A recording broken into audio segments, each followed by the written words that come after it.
So greetings from Pennsylvania once again, and we got another story to tell you. And once again, this is not the most pleasant of stories. It's a story of tragedy and mystery. There's still a lot that they don't know about this story and exactly how things went down. But we'll talk about that later. There's kind of two main interpretations of the story at the end. We'll talk about both of them. But just in case, if the title of the video threw you off, if you clicked on this video because you thought we were going to find three attractive women out in the woods, three in this story, three babes refers to three young children that they found. It's kind of an old-timey word for young children. There's not going to be any attractive women in this video. So we are currently in Carlisle, Pennsylvania, maybe a little bit west of Harrisburg, here in south central PA. Might show it. Well, I'll throw up a map of where we are. This is Westminster Cemetery on the west side of town. Just down there is Highway 641.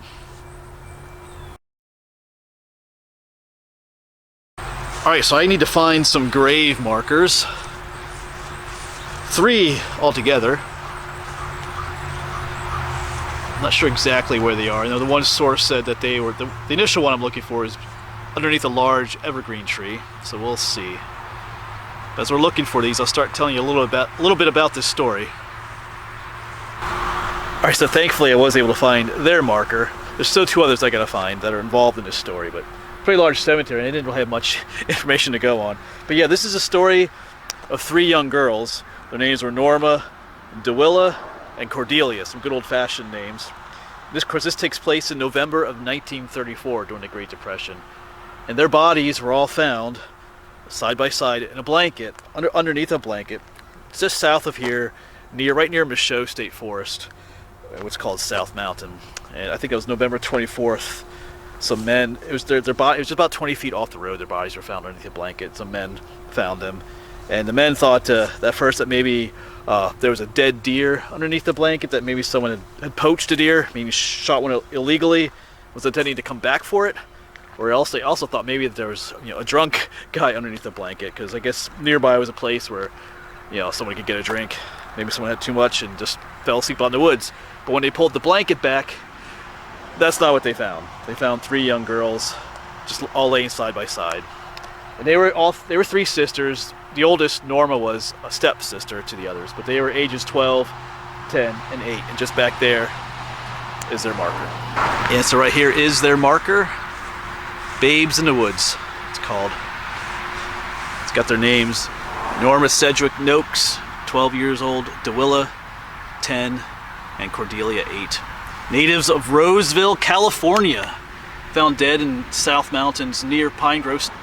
That's Pine Grove State Park, November 24th, 1934.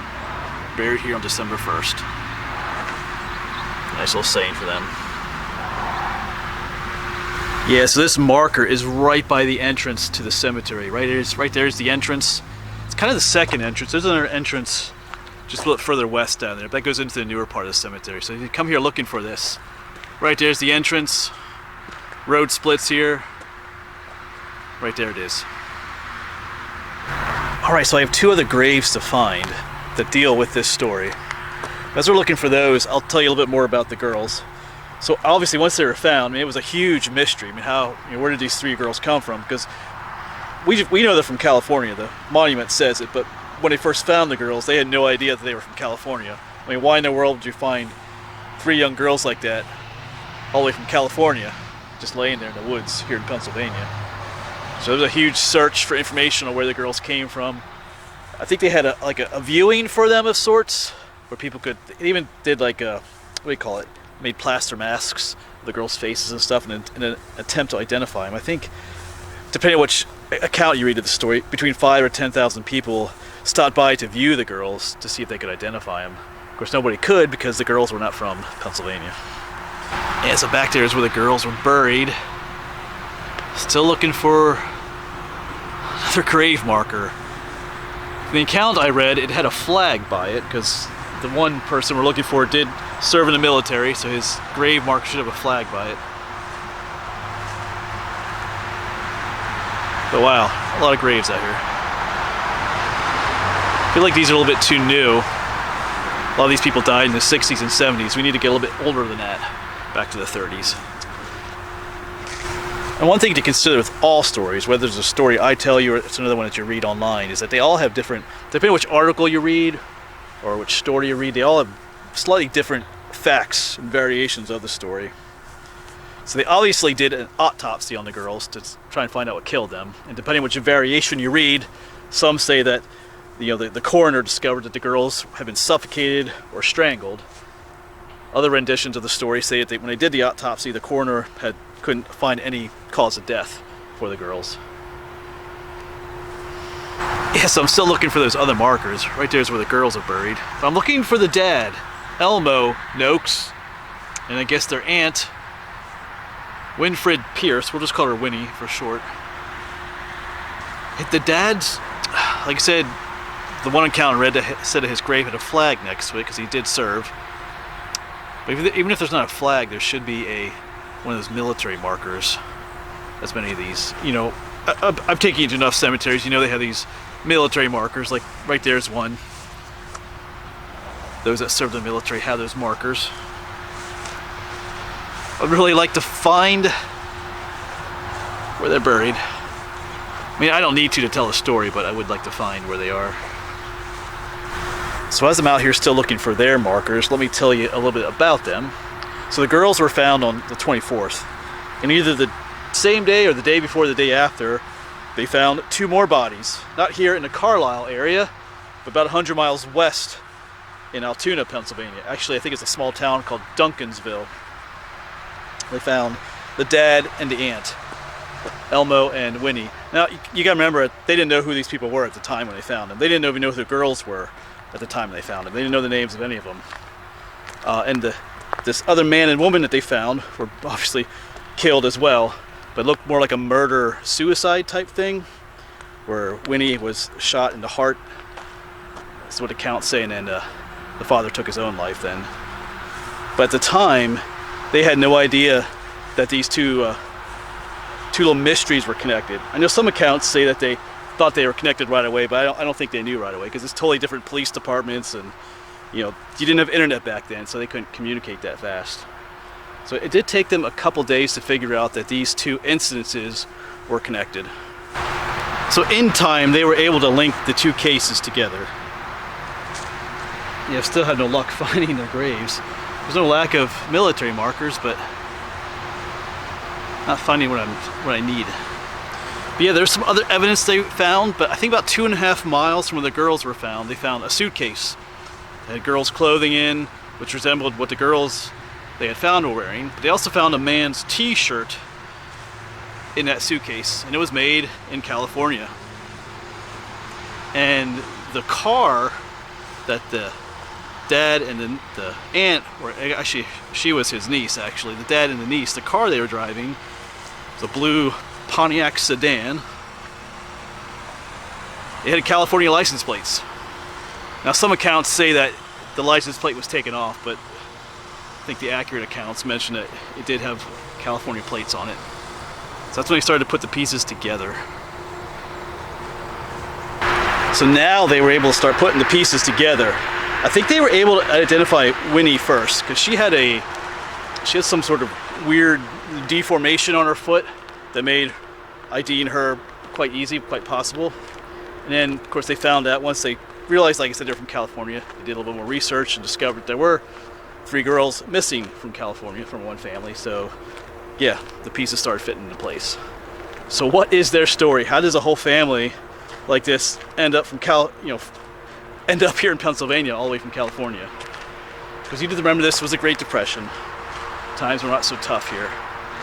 Times were not so great here, I mean, in the whole country. They were tough everywhere. So that story plays greatly into this. Yeah, so Elmo was from a pretty large family back in California, and he himself worked on a fruit farm. He earned about $25 a week. It was during the Great Depression, so not a whole lot of money.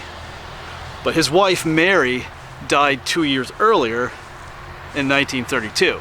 So he ended up taking care of the 3 girls. Now the oldest girl was not his, but it was a stepdaughter. His wife had been married previously.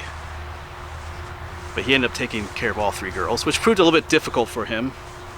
So his niece, Winfred Pierce, she ended up moving in with them to become like the housekeeper and help take care of the girls. And that situation caused some controversy then, because some people were saying that her moving in was a bit scandalous. She was 18 at the time. That some people were saying that they were perhaps lovers or something like that, that they had some kind of, you know, relationship going on. There's no proof to that, and I think some of that just might be slander, because, sorry, I'm just looking at some of the markers, because there's a lot of strife in that family, especially her parents. Winnie's parents did not get along at all. Her mom was Elmo's sister, and some people think that one reason she moved in with Elmo, be a housekeeper, was to get away from her own parents. And that maybe her own parents kind of spread those lies about her, that they were in some kind of relationship, inappropriate relationship, just to be that way. Because you know how families get sometimes. I've dealt with that in my own life, so I wouldn't doubt the same thing went on in their family. But who knows, maybe there was something going on there too. We don't really know for sure. But on November 11th, he took off from California. The 3 girls and his niece came along with him. I think he had just bought a car prior to that. It was a 1929 blue Pontiac. And they headed east to Pennsylvania. Why in the world would he leave California? You know, it was the Great Depression. Looking for work, because he had a job there, but I think it had a lot to do with family trouble, family strife, people just not getting along.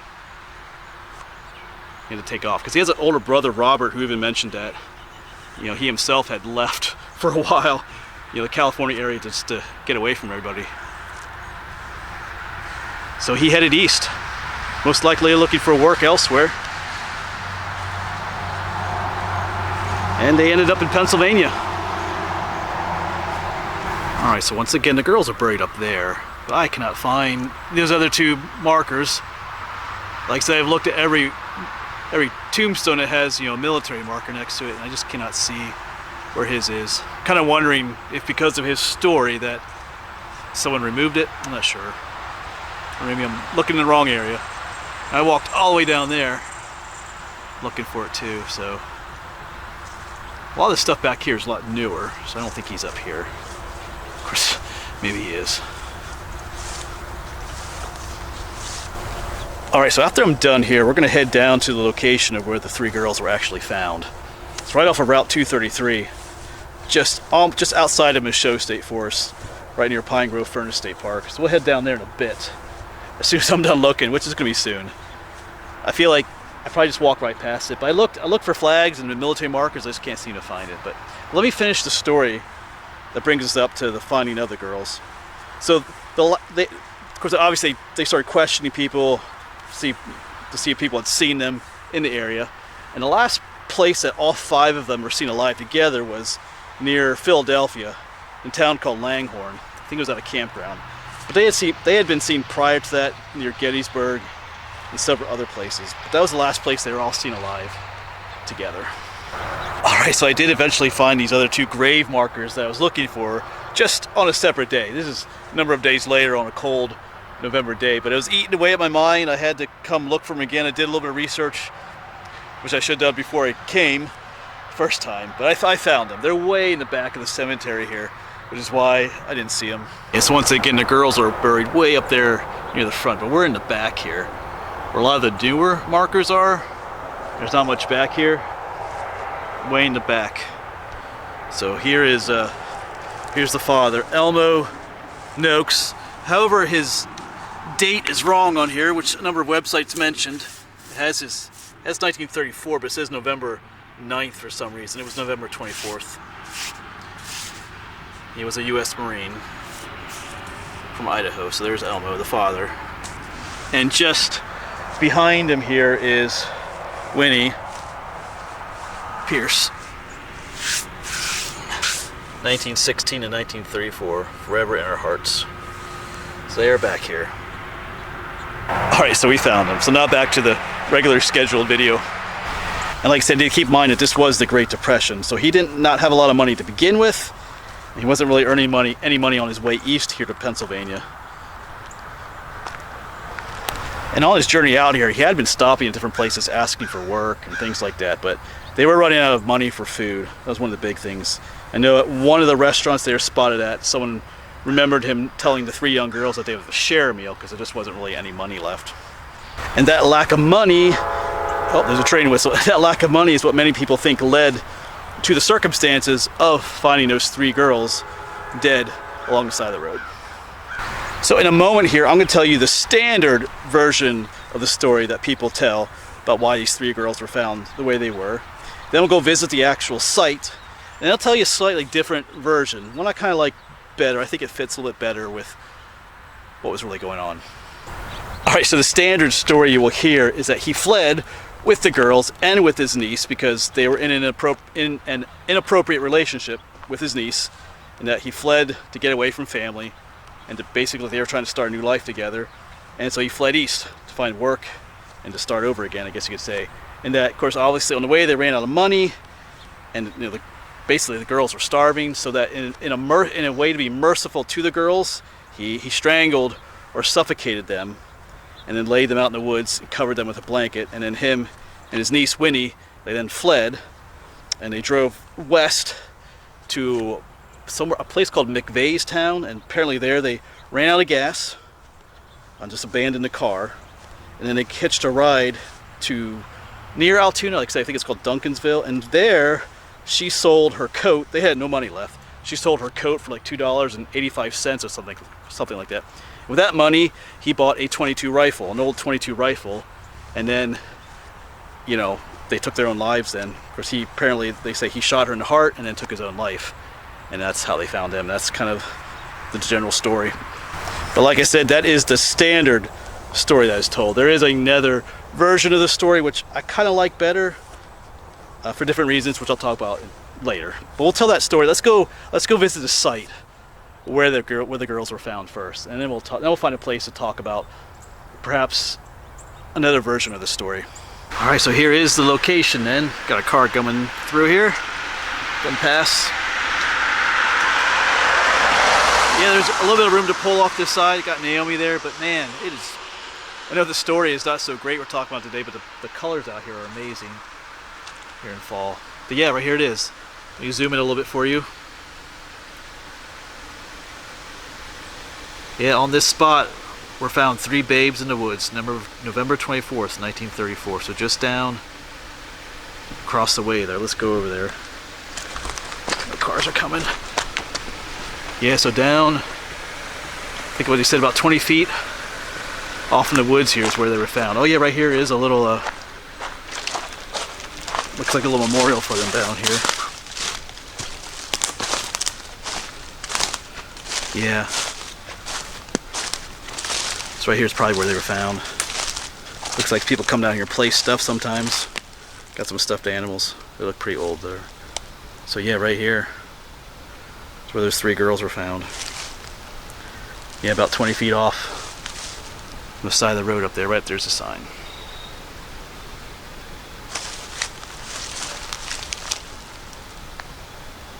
Yeah, so imagine being the 2 guys who found that blanket out here in the woods, just thinking that maybe it was, like I said, it was a dead deer, or maybe a drunk guy just spent the night out here in the woods. But no, you pull aside and there's 3 young girls underneath the blanket, obviously dead.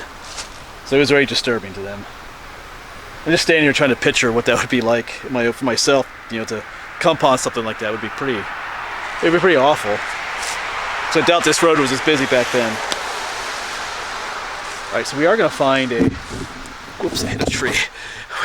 We are going to find a quieter spot to tell you another version of the story that I've come across online. And like I said, it's one I kind of like a little bit better. And I will throw up a map of this spot, show you where it is in case you want to drive by here yourself. Pretty sure this is private property right here, so just be aware of that. I don't see any posted signs right here, probably because people come and check the spot out. All right, so yeah, it was about 15 miles or so from where the cemetery where we first started filming. All right, so let's hop back in Naomi, and I think we're gonna drive into Michaud State Forest, get off on one of the little back roads, and finish this out. All right, so we have found a quieter place to finish out this story. Man, look at those colors. Just parked Naomi off the side of the road here. But yeah, beautiful out here. It's a beautiful day. This is Ridge Road, just up from where we were here, now we're in Michaud State Forest. So like I said, there is another kind of version of how things ended with the girls. And I kind of like that one better, and it does make sense. So let's go ahead and let's talk about that one. All right, so I'll just go for a little walk down this absolutely beautiful road and tell you a different version of the story, if you want to hear the different version. But yeah, so his brother Robert, they interviewed everybody in the family, but like his brother Robert didn't like the story that the police presented that his brother killed the girls, because he mentioned that his brother loved those girls and never hurt the girls ever, and never raised a hand against them, so it didn't really make sense to him that he would do that. But of course, at the same time, desperate times do cause people to do, desperate things. So I mean, that is a possibility yet. But there is another possibility. If maybe he didn't kill those girls. Maybe something else happened. And that something else is actually very plausible.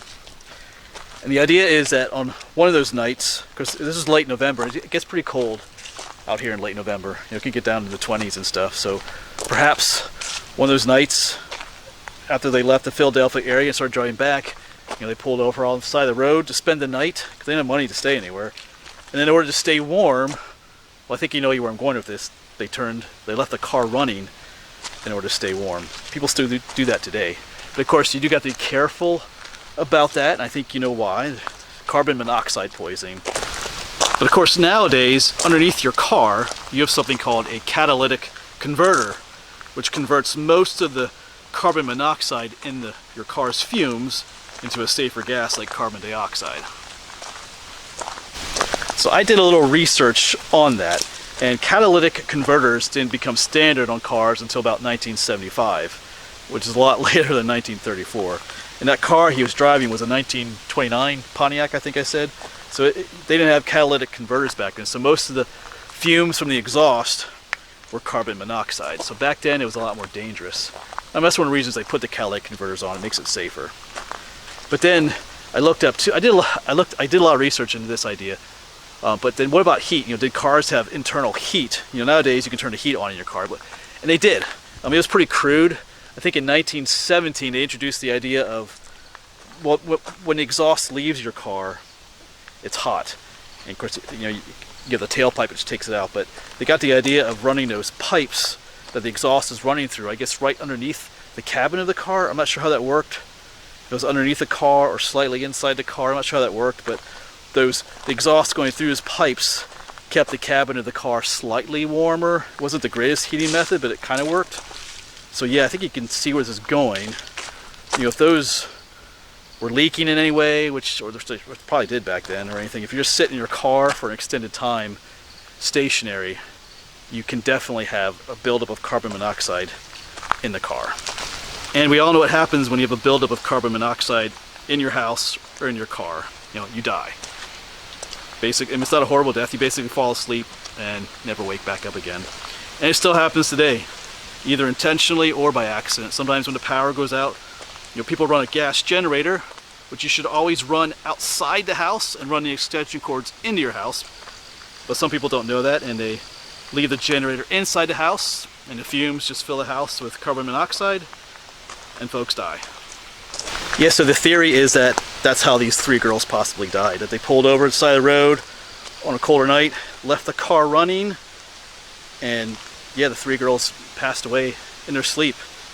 The two adults in the front didn't, because the small children would succumb to the carbon monoxide poisoning sooner. And also if they were laying down in the back, it would have happened sooner, whereas if the adults were kind of sitting up in their seats in the front. Maybe the dad didn't intend to leave the car running that long, but fell asleep. But the other two obviously woke up and maybe discovered that the three girls were dead. Then what do you do? And then perhaps they panicked or distraught, and then left the girls where they were in the woods. Because at some point they threw the suitcase out too, which is that's slightly suspicious. But I guess if you're panicking, I don't know. People, like I said, people do strange things when they panic. So yeah, that is another side to the story. Oh yeah, and then of course the ending would be the same. At some point they, you know, he took Winnie's life and then took his own life. So the ending would be the same. But yeah, it's a different version of the story, which is entirely plausible. So in the end, I think the dad did leave California to get away from family. Like I said, the older brother did that himself for a while just to get away. It was a very quarrelsome and squabbling family. I think some of the sisters didn't think that the girls should be living with him and all that kind of wonderful stuff. So I feel like he had to get out of there because like I said, he worked at a fruit company making $25 a week, and he left. The company owed him $50 in back pay, but he left before collecting that. So it's like he just took off in a hurry. Almost like he was done. He had to get out of there. I know some people think that, like I said, that he was having an inappropriate relationship with his niece. It's possible, maybe not. I'm not gonna go there. Like I said, I think some of that might have just been slander from other people in the family, just to make him look bad. Because that's kind of what goes on with families. But at the same time, maybe he was. You know, it could go either way there. But I feel like he had to get away, and things just didn't go as planned in many ways. So kind of a tragic event for a tragic time. You know, Great Depression caused a lot of trouble in people's lives. Yeah, so there are different ways to view this story, not just the one way which I initially presented. That's the one that you'll find like on, if you do a Google search that comes up, or Wikipedia. That's the general one that's accepted. Like I said, there is other theories out there. But anyway, you can do your own research as always. You look this stuff up. I will warn you, there are some pretty graphic pictures online of them finding the girls and stuff like that. Just a fair warning. But yeah, you can let me know what you think in the comments. He doesn't seem like to me, he didn't seem like a violent man. I don't know, I just can't see him. Like I said, sometimes when times are desperate, people do odd things, but you know, instead of killing the girls, why didn't he just leave them somewhere? Like just abandon them somewhere, even maybe at a police station or something. I mean, I know that's awful too, but at least they wouldn't die. They would be fed and taken care of. I don't know. Yeah, not a happy story. Anyway, like I said, you can let me know what you think down below. Yeah, all right. I don't really know how to end this video. It's not really a pleasant topic. But anyway, thanks for coming along. As always, hopefully I'll see you around.